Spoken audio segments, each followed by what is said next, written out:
हरे कृष्णा दोस्तों, कैसे हैं आप सब। भगवान लड्डू गोपाल के छठी की हार्दिक शुभकामनाएं। एक बार आप सबका स्वागत आपके अपने YouTube चैनल में है। आज मैं आप लोगों को भगवान लड्डू गोपाल की छठी कैसे मनाई जाती है इसके बारे में बताने जा रही हूँ। सबसे पहले भगवान लड्डू गोपाल के वस्त्र आभूषण याद निकाल लें।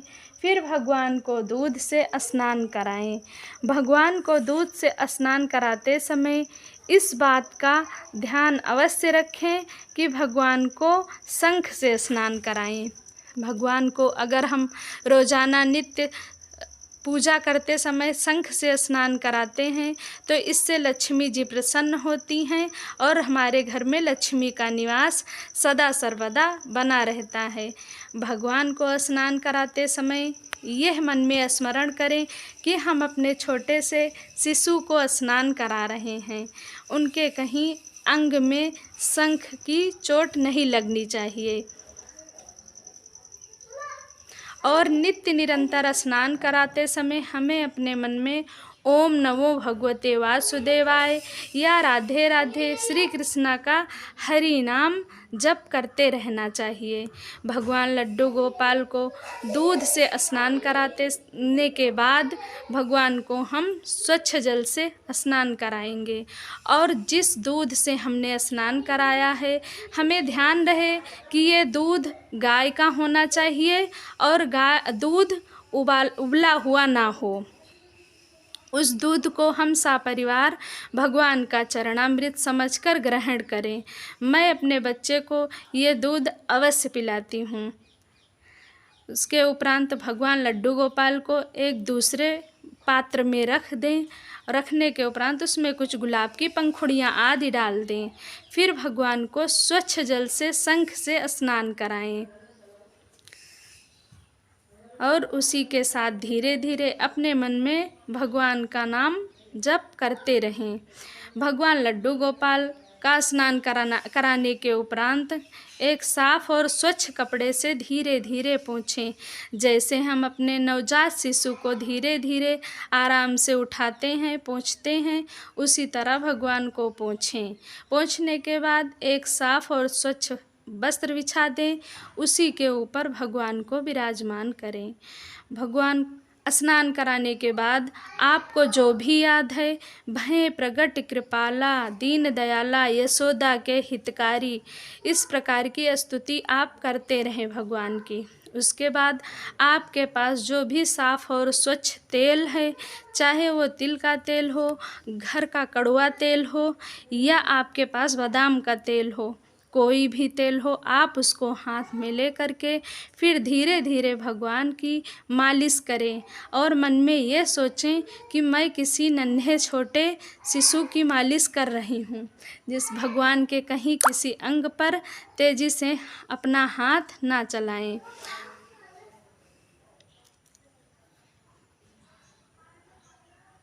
और नित्य निरंतर मन में ओम नमो भगवते वासुदेवाय, ओम नमो भगवते वासुदेवाय का स्मरण करते रहें। उसके उपरांत भगवान लड्डू गोपाल को आज उनके छठी का दिन है, इसीलिए भगवान को नवीन वस्त्र पहनाएं।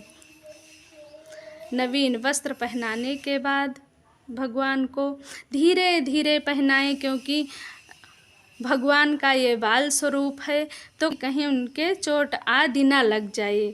फिर भगवान को आसन पर विराजमान करें। आसन पर विराजमान करने के बाद आसन पर आप पहले से ही एक लाल वस्त्र या पीला वस्त्र बिछाकर रखें। उसके ऊपर भगवान को विराजमान करें।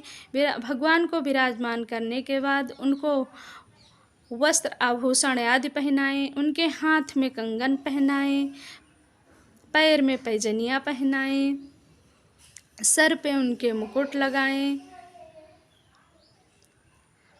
और उनके पास उनकी प्रिय बांसुरी रखें, क्योंकि भगवान बांसुरी बजा करके ही गोपियों का मन मोह लेते थे और बांसुरी बजा करके वो रास लीला करते थे। भगवान को नहलाते समय आप ये अवश्य ध्यान रखें कि भगवान के ऊपर कोई वस्त्र होना चाहिए। जैसे कि मैंने अपने लड्डू गोपाल के कमर में एक धागा बांध रखा है, तो भगवान को एकदम से निवस्त्र करके स्नान ना कराएं। ये देखिए, मैंने चम्मच में काजल बना रखा है। उसी काजल को मैं एक सलाई के द्वारा भगवान के लगा रही हूँ। आज भगवान की छठी है तो काजल लगाना अनिवार्य है।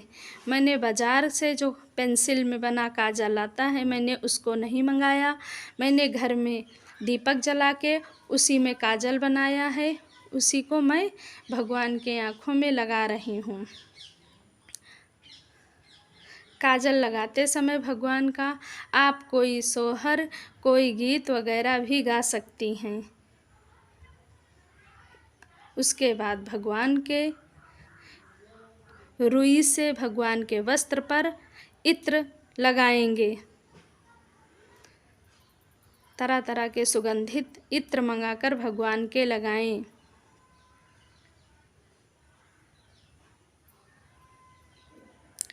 इत्र लगाने के उपरांत भगवान को चंदन लगाएंगे।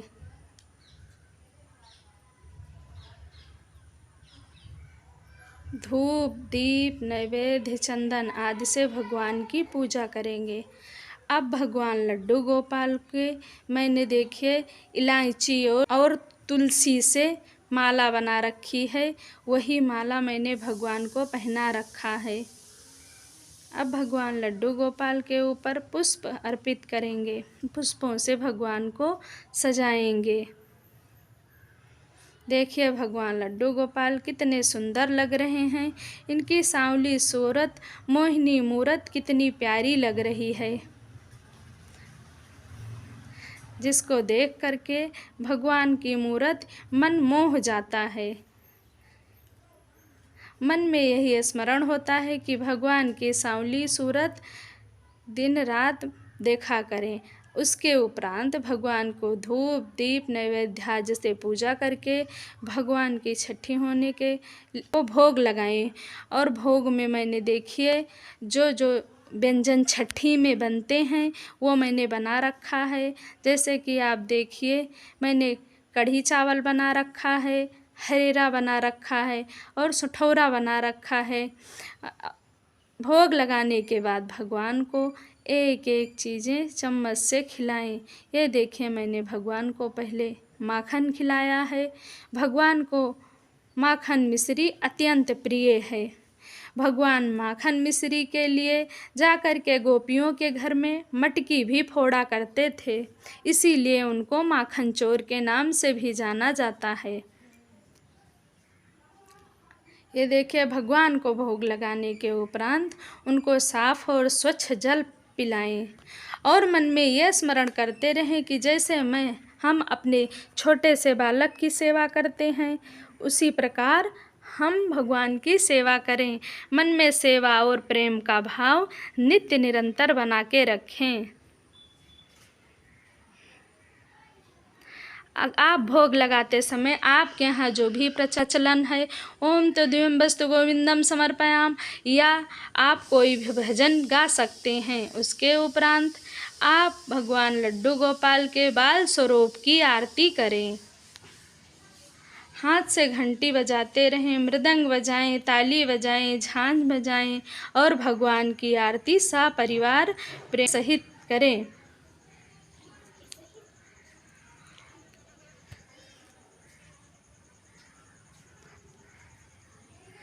आरती करने के उपरांत भगवान के ऊपर आपके पास यथाशक्ति कुछ मुद्रा हो, उसको भगवान को वार के आप रख दें। इसको दान स्वरूप किसी ब्राह्मण आदि को दे दें, क्योंकि छठी के दिन बच्चे के ऊपर से कुछ पैसे रुपए लोग वारन डालते हैं, ऐसा मान्यता है। उसके बाद पूजा करने के उपरांत आप शंख बजाएं।